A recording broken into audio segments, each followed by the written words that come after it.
What did you find? But in almost every case, I found that they could talk about something. Mm-hmm. For example, in Montevideo Valley, there was Obake House.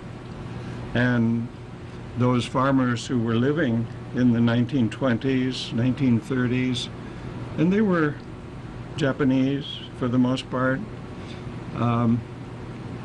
they would live in houses which were less well made than this house, which was called a haunted house. Is it still there? The house has been rebuilt and it has different owners. But the location is still there. We know where it is. And it began evidently with the young Japanese girl who was employed by that family to do household work. And she believed that there was a human being without a head who walked down the stairs of that two-story structure. And I guess that was the last day of her employment. She was so frightened by it. And the story spread. And the house itself had a reputation back before the war of being Obake House. I want to ask Preston and Blaze from Hawaiian Island Paranormal Research Society, or Ghost Hunters here. How would you go about investigating that? I mean, I know you brought some equipment in, and I asked you to bring that in. Would you use some of that equipment? And can you maybe explain the equipment and how you would take that there and what you would do with it? I guess the first thing we'd want to obtain first is just the claims of what type of activity is going on out there, and then that's where we would tailor the use of the equipment. But Doctor, what are the claims out there? I have a story which occurred right alongside Ulupo Heiau.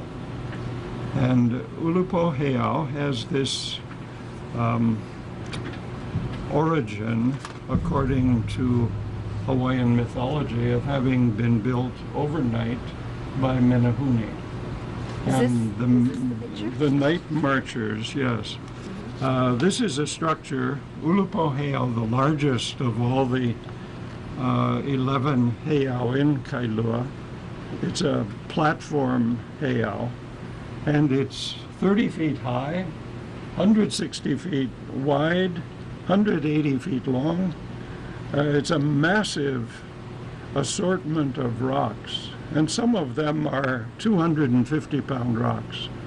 According to Hawaiian legend, it was built overnight by this night marching group of Menehune, and they passed these huge stones from man to man.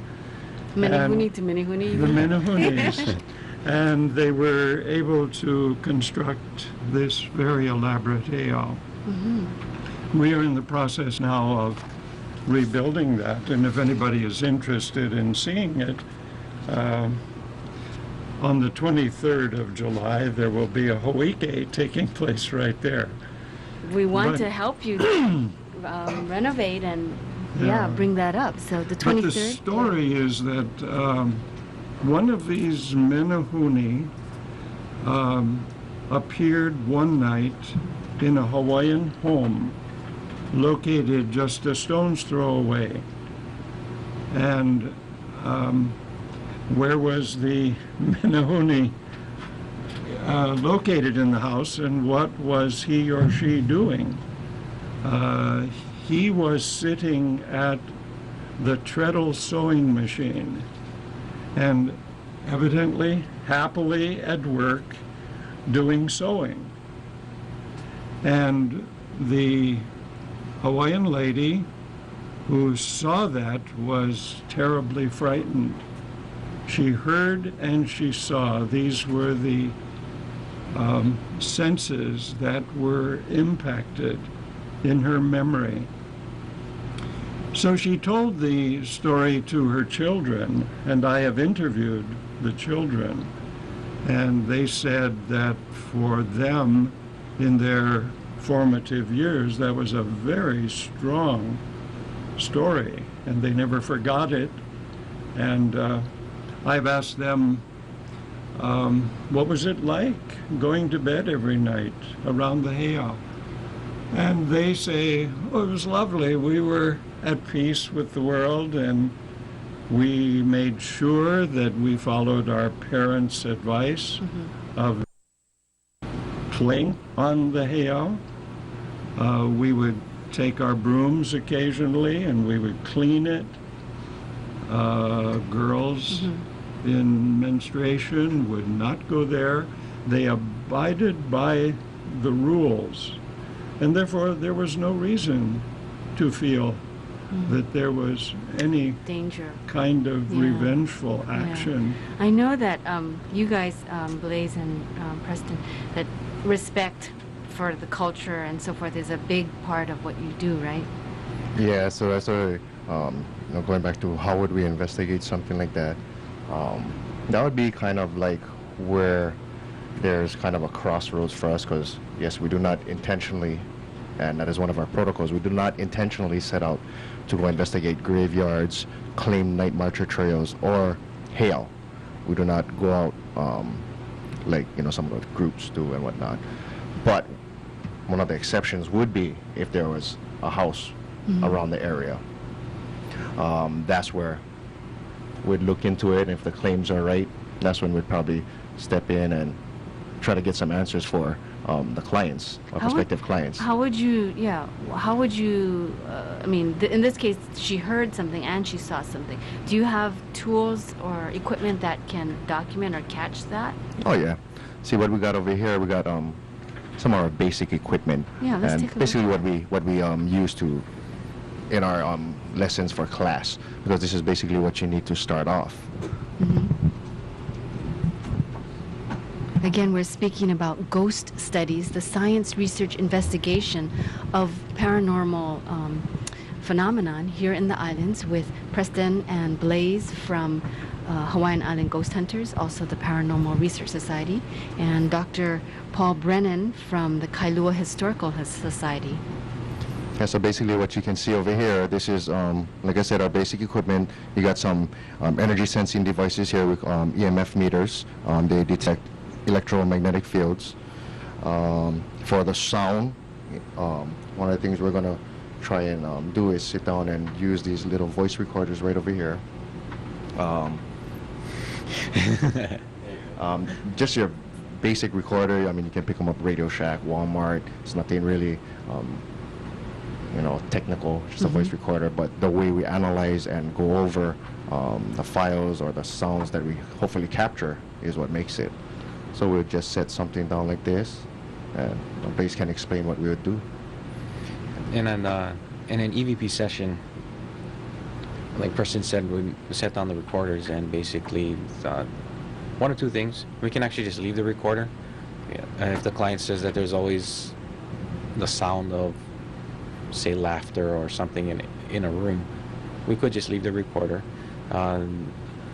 Majority of the times we're carrying the recorders around, and then we go into a Q&A session, and where we put the recorder down and we start asking questions. Anybody watching us, they would think we're weird because we're talking to air, but we'd ask questions and Are you trying to engage the phenomena? yes, yeah. And a lot of times we will ask the question, we won't hear it then and there, but when we do the review, we'll actually hear a response. So,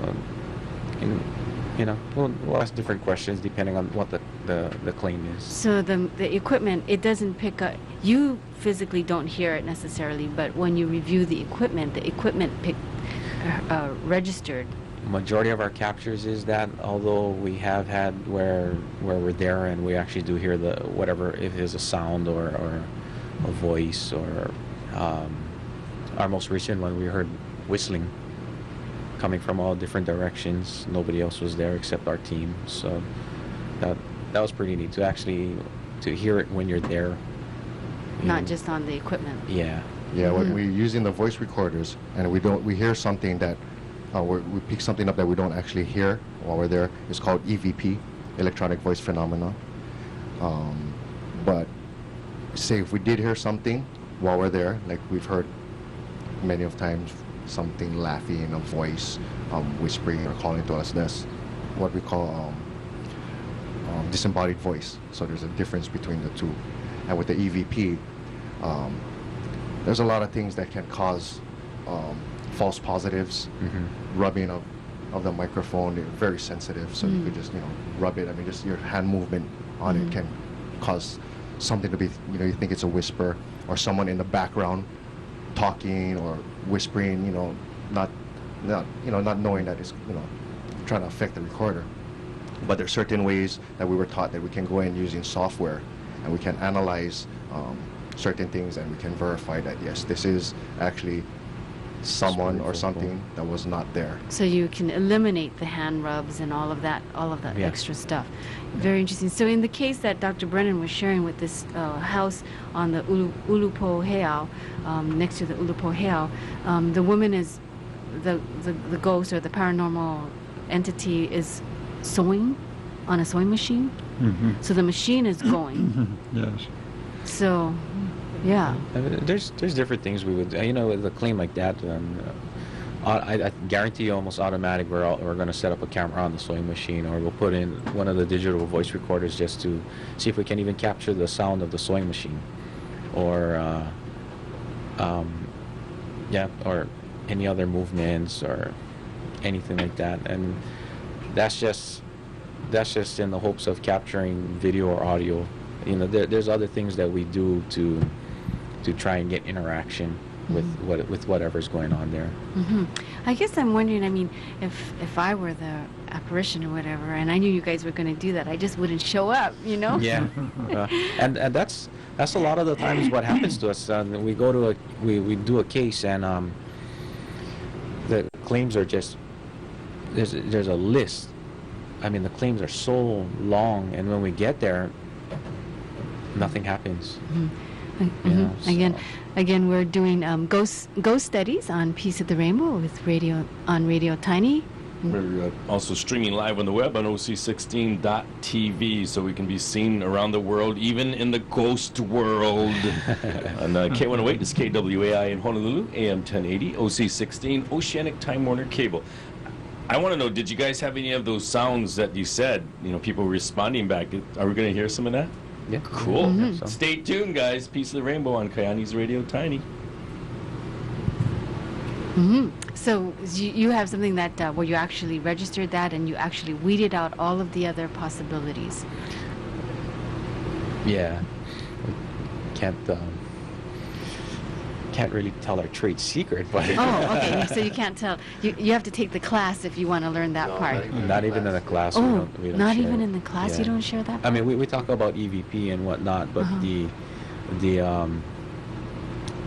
what we were taught as far as where we can prove it to you that this is an actual spirit voice, or You only do that to the client. For the we client. don't even tell the client how. I mean, it's basically what the human ear can actually hear, and there's anything outside of that we can prove to you. Okay, there's no way the human voice could actually make that sound. I see. Yeah. Okay. Well, let's take a look.